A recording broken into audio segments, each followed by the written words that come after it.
ಹಂಗೆ ನೋಡಿದ್ರೆ ಈಗ ನೀವೇ ವಿಷ ಕೊಟ್ಬಿಡಿ ಅಂತಂದರೆ ಬದುಕಕ್ಕೆ ಅರ್ಹತೆನೇ ಇಲ್ಲದೆ ಇರುವಂಥ ಎಷ್ಟೋ ಕಚ್ಚಡ ನನ್ನ ಮಕ್ಕಳು ಕಣ್ಣು ಮುಂದೆನೇ ಬದುಕ್ತಾ ಇರ್ತಾರೆ. ನಟ ದರ್ಶನ್ರವರು ಒಂದು ಅರ್ಜಿಯನ್ನು ಹಾಕಿರ್ತಾರೆ ಕೋರ್ಟ್ಗೆ, ತಮಗೆ ಬೇಕಾದಂಥ ಕೆಲವೊಂದು ಫೆಸಿಲಿಟೀಸ್ನ ಕೇಳೋದಕ್ಕೆ ಅರ್ಜಿ ಹಾಕಿರ್ತಾರೆ. ಆ ಅರ್ಜಿಯ ವಿಚಾರಣೆ ಇವತ್ತು ಆಗಿರುವಂಥದ್ದು. ಏನಪ್ಪ ಅಪ್ಡೇಟ್ ಅಂತಂದರೆ, ಅವರು ಜೈಲಲ್ಲಿ ಒಂದೇ ಕೋಣೆಲಿದ್ದೀವಿ, 6 ಜನ ಇದ್ದೀವಿ, ನಾವು ಬಿಸಿಲು ನೋಡಿನೇ ಒಂದು ತಿಂಗಳಾಗೋಗ್ಬಿಟ್ಟಿದೆ, ದಯಮಾಡಿ ನನಗೆ ಸ್ವಲ್ಪ ಹೊರಗಡೆ ಬರೋದಕ್ಕೆ ಅವಕಾಶ ಮಾಡಿಕೊಡಿ, ಇಲ್ಲಾಂದರೆ ವಿಷ ಕೊಟ್ಬಿಡಿ ಅನ್ನೋಂಥ ಒಂದು ಮಾತನ್ನು ಆಡಿದ್ದಾರೆ. ವಿಷ ಕೊಟ್ಬಿಡಿ ಅನ್ನೋ ಒಂದು ಮಾತಿಗೆ ನೆಕ್ಸ್ಟ್ ಮಾತಾಡ್ತೀನಿ ಮುಂದಕ್ಕೆ. ಅವ್ರಿಗೆ ಸಿಕ್ಕಿರುವಂಥ ರಿಲೀಫ್ ಏನಪ್ಪ ಅಂತಂದರೆ, ನೀವು ಜೈಲಿನ ಒಳಗಡೆ as per the jail manuals, ಅದರಲ್ಲಿ ಏನು ರೂಲ್ಸ್ ಆ್ಯಂಡ್ ರೆಗ್ಯುಲೇಷನ್ಸ್ ಇರುತ್ತಲ್ಲ ಅದನ್ನು ಫಾಲೋ ಮಾಡಿಕೊಂಡು ಜೈಲಿನ ಒಳಗಡೆ ನೀವು ವಾಕ್ ಮಾಡ್ಬೋದು, ಓಡಾಡ್ಬೋದು ಅಂತ ಒಂದು ಪರ್ಮಿಷನ್ ಕೊಟ್ಟಿದ್ದಾರೆ. ಆ್ಯಂಡ್ ಆಲ್ಸೋ ದಿಂಬು ಮತ್ತು ಹಾಸಿಗೆನೂ ನೀವು ತೊಗೊಳ್ಬಹುದು, ಯೂಸ್ ಮಾಡ್ಬೋದು ಅನ್ನೋವಂಥ ಪರ್ಮಿಷನ್ ಕೂಡ ಕೊಟ್ಟಿದ್ದಾರಂತೆ. ಓಕೆ, ಒಳ್ಳೆಯದು, ಎಲ್ಲ ಓಕೆ, ಇದೆಲ್ಲ ಏನು ತೊಂದರೆ ಇಲ್ಲ. ಇದೆಲ್ಲ ಸಣ್ಣ ಪುಟ್ಟದು ಬೇಸಿಕ್ ಥಿಂಗ್ಸ್. ಅವರು ಕೊಡೋದು ಬಿಡೋದು ತೊಗೊಳ್ಳೋದು ಅವ್ರಿಗೆ ಬಿಟ್ಟಿದ್ದು, ಕೋರ್ಟಿಗೆ ಬಿಟ್ಟಿದ್ದು, ದರ್ಶನ್ರವ್ರಿಗೆ ಬಿಟ್ಟಿದ್ದು. ರೇಣುಕಾಸ್ವಾಮಿ ಕೊಲೆಯ ಆರೋಪಿ ಆದ ಮೇಲೆ ನಟ ದರ್ಶನ್ರವರು ಅವ್ರ ಟೈಮು ಹೆಂಗಿತ್ತು, ಹೆಂಗಾಯಿತು, ಹೆಂಗಿದ್ದವ್ರು ಹೆಂಗೆಲ್ಲ ಆಗ್ತಾರೆ, ಟೈಮ್ ಅನ್ನೋದು ಯಾರನ್ನೂ ಬಿಟ್ಟಿಲ್ಲ. ಅಂಥದ್ರಲ್ಲಿ ದೇವ್ರನ್ನ ಬಿಟ್ಟಿಲ್ಲ ಅನ್ಬೇಕಾದ್ರೆ ಮನುಷ್ಯರು ನಾವು ಏನೂ ಅಲ್ಲ. ಯಾರನ್ನ ಟೈಮ್ ಹೆಂಗೆ ಆಟ ಆಡ್ಸುತ್ತೆ, ಯಾರ ಹತ್ರಕ್ಕೆ ಹೋಗಿ ಒಳ್ಳೆ ಟೈಮ್ ಕೂತ್ಕೊಳ್ಳುತ್ತೆ, ಯಾರ ಹತ್ರಕ್ಕೆ ಕೆಟ್ಟ ಟೈಮು ಕೂತ್ಕೊಳ್ಳುತ್ತೆ, ನೆಗೆಟಿವ್ ಪಾಸಿಟಿವ್ ಏನೇನು ಆಗಬಹುದು, ಯಾವುದನ್ನು ನಾವು ಪ್ರೆಡಿಕ್ಟ್ ಮಾಡೋಕ್ಕಾಗಲ್ಲ. ಏನೋ ಹೇಳ್ತಾರಲ್ಲ, ಗಾಳಿ ಬಂದ ಕಡೆ ತೂರ್ಕು, ಅಷ್ಟೇ. ಗೋ ವಿತ್ ದ ಫ್ಲೋ, ಏನೇನು ಮಾಡೋಕ್ಕಾಗಲ್ಲ. ಹ್ಯಾವ್ ಸಮ್ ಪ್ಲ್ಯಾನ್ಸ್ ಅಷ್ಟೇ. ಸಣ್ಣ ಪುಟ್ಟ ಪ್ಲ್ಯಾನ್ ಮಾಡ್ಕೋಬೋದು, ಹೋಗ್ಬೋದು ನಾವು. ನನಗೆ ಬೇಜಾರಾಗಿದ್ದೇನಪ್ಪ ಅಂತಂದರೆ, ಓಕೆ, ಯಾರೋ ಒಬ್ಬರು ಮೊನ್ನೆ ರೀಸೆಂಟಾಗಿ ದಯಾಮರಣವನ್ನು ಕೋರಿ ಕೋರ್ಟ್ಗೆ ಅರ್ಜಿ ಹಾಕಿದ್ರಂತೆ. ಅದೊಂದು ಸಿಕ್ಕಾಪಟ್ಟೆ ದೊಡ್ಡ ಕೇಸು, ನಿಮಗೂ ಗೊತ್ತು ಅದು. ಈಗ ನಟ ದರ್ಶನ್ರವರು ನನಗೆ ವಿಷ ಕೊಟ್ಟುಬಿಡಿ, ನನ್ನ ಕೈಲಿ ಆಗ್ತಾಯಿಲ್ಲ ಇರೋದಕ್ಕಿಲ್ಲಿ, ಸೂರ್ಯನ ನೋಡಿ 1 ತಿಂಗಳಾಗಿದೆ, ಬಿಸಿಲು ನೋಡಿ ನಾನು ತುಂಬ ಕಷ್ಟ ಆಗ್ತಾಯಿದೆ, ಬದುಕೋದಕ್ಕೆ ಆಗ್ತಾಯಿಲ್ಲ, ವಿಷ ಕೊಟ್ಟುಬಿಡಿ ಅಂತ. ಈ ಮಾತಿದೆಯಲ್ಲ, ವಿಷ ಕೊಟ್ಟುಬಿಡಿ ಅಂತ, ಆ ಮಾತಾಡೋಕ್ಕೆ ಎಷ್ಟು ಫ್ರಸ್ಟ್ರೇಟ್ ಆಗಿರಬೇಕು ನಟ ದರ್ಶನ್ರವರು, ಏನೇನಾಗಿರಬೇಕು. ನಾನು ಕೇಳೋದು ಒಂದೇ, ಮನುಷ್ಯ ತಪ್ಪು ಮಾಡೋದು, ಅದನ್ನು ತಿದ್ಕೊಳ್ಳೋದು ಎರಡು ಮನುಷ್ಯನೇ. ಮರಕ್ಕೆ ಬರಲ್ಲ ಕಷ್ಟ, ಮನುಷ್ಯನಿಗೆ ಬರೋದು. ಓಕೆನಾ? ಹಿಂಗಿರುವಾಗ ಫೈಟ್ ಮಾಡಿ ನೀವು ತಪ್ಪು ಮಾಡಿದ್ರೆ ಶಿಕ್ಷೆ ಆಗುತ್ತೆ, ತಪ್ಪು ಮಾಡಿಲ್ಲ ಅಂದರೆ ಆಗಲ್ಲ. ನಿಮ್ಮ ಅಭಿಮಾನಿಗಳು ಇದನ್ನೇ ಅಂದ್ಕೊಂಡು ವೆಯ್ಟ್ ಮಾಡ್ತಾ ಇದ್ದಾರೆ. ಇಲ್ಲ, ಎಲ್ಲೋ ಒಂದು ಕಡೆ ತಪ್ಪು ಮಾಡಿಲ್ಲ ಅಂತ ಆಗಲಿ, ತಪ್ಪು ಮಾಡಿಲ್ಲ ಅಂತ ಆಗಲಿ, ಇನ್ನೊಂದಷ್ಟು ಜನ ಅವ್ರಿಗೆ ಶಿಕ್ಷೆ ಆಗಬೇಕು ಅನ್ನೋ ಥರನೂ ಇದ್ದಾರೆ. ನಾನು ಹೇಳೋದು ಕಾನೂನಿಗೆ ಬಿಟ್ಟಿದ್ದು. ಅವ್ರು ಏನು ಎನ್ಕ್ವೈರಿ ಮಾಡ್ತಾರೆ, ಏನು ಇನ್ವೆಸ್ಟಿಗೇಟ್ ಮಾಡ್ತಾರೆ, ಯಾವ ಥರ ವಾದ ವಿವಾದ ಕೇಸು ಎಲ್ಲಿಗೂ ಹೋಗುತ್ತೆ, ಅದ್ರ ಮೇಲೆ ಡಿಪೆಂಡ್ ಆಗಬೇಕಾಗುತ್ತೆ. ತಪ್ಪು ಮಾಡಿದ್ರೆ ಆಚೆ ಬಂದೇ ಬರ್ತಾರೆ. ಇವತ್ತಲ್ಲ ನಾಳೆ ನೀವು ಆಚೆ ಬರಲೇಬೇಕು.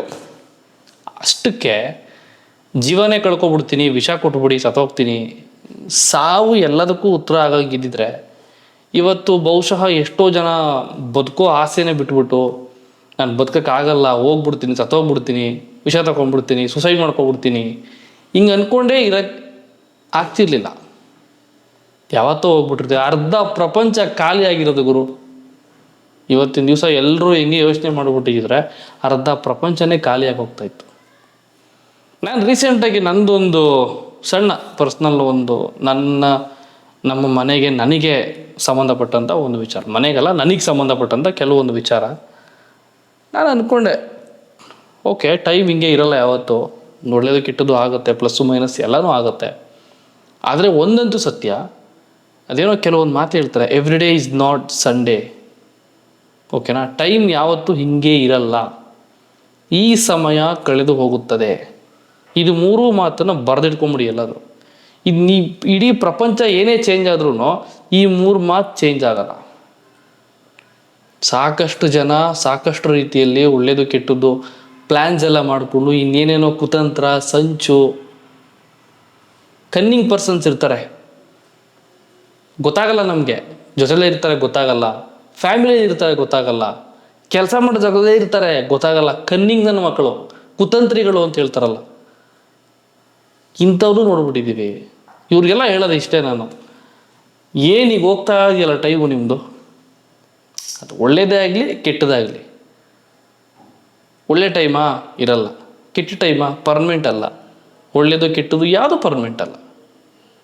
ಸ್ವಲ್ಪ ಕಾಯಿರಿ, ಇವತ್ತೆಲ್ಲ ನೀವು ಆಚೆ ಬರ್ಬೋದು. ನಿಮ್ಮ ಒಳ್ಳೆತನ ನೋಡಿ ಕೋರ್ಟ್ ಇಲ್ಲಪ್ಪ ನೀನು ಹೊರಗಡೆ ಹೋಗಿ ಬದುಕೋ ಹೋಗು, ಇಲ್ಲಿ ಬೇಡ ಅಂತ ಕೋರ್ಟೇ ನಿಮ್ಮನ್ನು ಜೈಲಿನ ಆಚೆ ಕಳಿಸ್ಬಿಡ್ಬೋದು. ಇಷ್ಟಕ್ಕೆಲ್ಲ ವಿಷ ಕೊಟ್ಬಿಡಿ ಅಂತಂದರೆ ಅರ್ಥ ಇಲ್ಲ ಸರ್. ದರ್ಶನ್ ಅವ್ರಿಗೆ ಹೇಳ್ತಿರೋದು ಈ ಮಾತು ಅರ್ಥ ಇಲ್ಲ. ಏನಾಗಬೇಕು ಅದೇ ಆಗುತ್ತೆ. ನೀವು ಏನೇ ಮಾಡಿ, ನೀವು ಹೆಂಗೆ ಮಾಡಿ, ನೀವು ಎಷ್ಟೇ ಮಾಡಿ, ಏನಾಗಬೇಕು ಅಂತ ಇರುತ್ತಲ್ಲ ಅದೇ ಆಗತ್ತೆ ಅಷ್ಟೇ. ಕ್ರಿಸ್ಟಿಯಾನೋ ರೊನಾಲ್ಡೋ ಅದ್ಯಾವುದೋ ನಿಮ್ಮದೊಂದು ವಿಡಿಯೋ ನೋಡಿದೆ, ಅವರೊಂದು ಹೇಳ್ತಾರೆ, ಯಾಕೆ ನೀವು ಸಿಕ್ಕಾಬಡೆ ಕಾಸ್ಟ್ಲಿ ವಾಚ್ನ ಕಟ್ತೀರ ನೀವು ಅಂತ ಕೇಳಿದಾಗ ಅವ್ರು ಹೇಳ್ತಾರೆ, ನಿಮ್ಮ ವಾಚು ನಿಮ್ಮ ಟೈಮ್ ಹಿಂಗಿದೆ ಅಂತ ತೋರಿಸಿದ್ರೆ ನನ್ನ ವಾಚು ನನ್ನ ಟೈಮ್ ಹಿಂಗಿದೆ ಅಂತ ತೋರಿಸುತ್ತೆ ಅಂತ. ಮೇ ಬಿ ಸ್ವಲ್ಪ ಟೈಮ್ ಕೆಟ್ಟದಾಗಿರ್ಬೋದು. ಒಳ್ಳೆಯದಾಗಲಿ, ಆದಷ್ಟು ಬೇಗ ಒಳ್ಳೆಯದಾಗಲಿ. Thank you. ನಿಮ್ಮ ಒಪಿನಿಯನ್ಸ್ ಕಮೆಂಟ್ ಮಾಡಿ. ಸಾವು ಅನ್ನೋ ಒಂದು ನಿರ್ಧಾರಕ್ಕೆ, ವಿಷ ಅನ್ನೋ ಒಂದು ಮಾತು, ಜೀವನ ಕಳ್ಕೊಬಿಡ್ತೀವಿ ಅನ್ನೋವಂಥ ಒಂದು ನಿರ್ಧಾರ ಯಾವತ್ತೂ ಮಾಡಬಾರ್ದು. ಮಾಡು ಇಲ್ಲವೇ ಮಡಿ ಅಂತ ಒಂದು ನಿರ್ಧಾರ ತಗೊಂಡು ಮಾಡು ಅನ್ನೋದ್ರ ಕಡೆ ಹೋಗಬೇಕು ಅಷ್ಟೇ. ಮಡಿ ಅನ್ನೋದು, ಸಾವು ಅನ್ನೋದು ದೇವ್ರು ಕೊಟ್ಟಾಗ ದೇವ್ರು ಕರ್ಕೊಂಡಾಗ ಹೋಗ್ಬೇಕಷ್ಟೇ. ಅದು ತಪ್ಪಾಗುತ್ತೆ. ಅದು ನಮ್ಗೆ ಅಧಿಕಾರನೇ ಇಲ್ಲ ಸಾಯಕ್ಕೆ ನಮಗೆ. ಹಂಗೆ ನೋಡಿದ್ರೆ ಈಗ ನೀವೇ ವಿಷ ಕೊಟ್ಬಿಡಿ ಅಂತಂದರೆ ಬದುಕೋಕ್ಕೆ ಅರ್ಹತೆನೇ ಇಲ್ಲದೆ ಇರುವಂಥ ಎಷ್ಟೋ ಕಚ್ಚಡ ನನ್ನ ಮಕ್ಕಳು ಕಣ್ಣು ಮುಂದೆನೇ ಬದುಕ್ತಾ ಇರ್ತಾರೆ. ಸುತ್ತಮುತ್ತ ಕಣ್ಣು ಮುಂದೆ, ಫ್ಯಾಮಿಲಿಲಿ, ಕೆಲಸ ಮಾಡೋ ಜಾಗದಲ್ಲಿ, ಪರಿಚಯ ಇರೋರು, ಗೊತ್ತಿರೋರು, ದೂರ ಇರೋರು, ಹತ್ರ ಇರೋರು ಕಣ್ಣು ಮುಂದೆ ಇರ್ತಾರೆ. ಅವ್ರು ಸಾಯಲ್ಲ. ಅವರು ಅಂಥವ್ರೇ ಬದುಕ್ಬೇಕಾದ್ರೆ ನಿಮ್ಗೇನಾಗಿಲ್ಲ. I think so. ಎಂತೆಂಥವ್ರಿಗೆ ಜೀವನ ಕೊಟ್ಟಿದೆ ಭೂಮಿಲಿ, ಎಂತೆಂಥವ್ರು ಬದುಕ್ತವ್ರು, ಏನೇನು ಮಾಡಿ, ಎಷ್ಟೆಷ್ಟೋ ಜನನ ಕೊಲೆಗಳನ್ನ ಮಾಡಿ, ಇನ್ನೇನೋ ಮಾಡಿ, ಹೆಂಗೆಂಗೋ ಸಾಯಿಸಿ ಎಷ್ಟೋ ಜನನ್ನ ಆರಾಮಾಗಿ ಅವ್ರ ಪಡೆದವ್ರು ಆರಾಮಾಗಿದ್ದಾರೆ. ನಿಮಗೂ ಒಂದಲ್ಲ ಒಂದ್ಸರಿ ರಿಲೀಫ್ ಸಿಕ್ಕೇ ಸಿಗುತ್ತೆ. ನೀವು ಆಚೆ ಬಂದೇ ಬರ್ತೀರ, ಅದು ನಿಮಗೂ ಗೊತ್ತಿರುತ್ತೆ. ಬಟ್ ಆಗೋ ಫ್ರಸ್ಟ್ರೇಟ್ ಇರುತ್ತಲ್ಲ, ಆ ಫ್ರಸ್ಟ್ರೇಷನ್ ಮೈಂಡು ನಿಮಗೆ ವಿಷ ಕೊಟ್ಬಿಡಿ ಸ್ವಾಮಿ ಅಂತ ನಿಮ್ಮ ಬಾಯಲ್ಲಿ ಬರ್ಸಿರ್ಬೋದೇನೋ. ಬಟ್ ಈ ಮಾತನ್ನು ಕೇಳಿ ನಿಮ್ಮ ಅಭಿಮಾನಿಗಳು, ಚಾಲೆಂಜಿಂಗ್ ಸ್ಟಾರ್ ದರ್ಶನ್ ಅವರ ಅಭಿಮಾನಿಗಳಿಗೆ ವಿಷ ಕೊಟ್ಬಿಡಿ ಸ್ವಾಮಿ ಅನ್ನೋ ಈ ಮಾತನ್ನು ಕೇಳಿ ಎಷ್ಟು ನೋವಾಗಿರಬೇಕು, ಎಷ್ಟು ಬೇಜಾರಾಗಿರ್ಬೇಕು ಅನ್ನೋದನ್ನು ನೆನೆಸ್ಕೊಂಡ್ರೆ ಐ ಥಿಂಕ್ ಯಾವ ಸಿನಿಮಾನೂ ಮಾಡೋದು ಬೇಡ, ಯಾವ ಸಾಂಗ್ ಶೂಟಿಂಗ್ ಹೋಗೋದು ಬೇಡ. ನಿಮ್ಮ ಸಿನಿಮಾ ಹಿಟ್ಟಾಗಲಿ ಫ್ಲಾಪ್ ಆಗಲಿ, ನೀವು ಮನೇಲಿ ಇದ್ಬಿಟ್ರೆ ಸಾಕು, ಇರೋದ್ರಲ್ಲಿ ತಿನ್ಕೊಂಡು ಅಂತ ಅಂದ್ಬಿಡ್ತಾರೆ ನಿಮ್ಮ ಅಭಿಮಾನಿಗಳು. ಅದಂತೂ ಖಂಡಿತ ಅಂತಾರೆ. ಯಾಕೆಂದರೆ ಸಾವುಗಿಂತ, ಅದಕ್ಕಿಂತ ಮಿಗಿಲಾಗಿ ಇನ್ನೊಂದಿಲ್ಲ. ಬಟ್ ಎಲ್ಲದಕ್ಕಿಂತ ದೊಡ್ಡದು ನಮ್ಮ ಜೀವ ಅಂತ ಹೇಳ್ತಾ ಇಲ್ಲ ವಿಡಿಯೋ ಮುಗಿಸ್ತೀವಿ. Thank you so much. ತುಂಬ ಕಷ್ಟ ಆಗುತ್ತೆ ಈ ಥರದೆಲ್ಲ ಮಾತುಗಳು ಕೇಳಿಸ್ಕೊಳ್ಳೋಕ್ಕೆ. ಇಲ್ಲಿ ನಿಮ್ಮ ಒಪಿನಿಯನ್ಸ್ ಕಮೆಂಟ್ ಮಾಡಿ. ಮತ್ತೆ ಇನ್ನೊಂದು ಸಿಕ್ಸ್ ಅಂತ ಹೇಳ್ತಾ ಬಾಯ್ ಸಿಗೋಣ. Take care.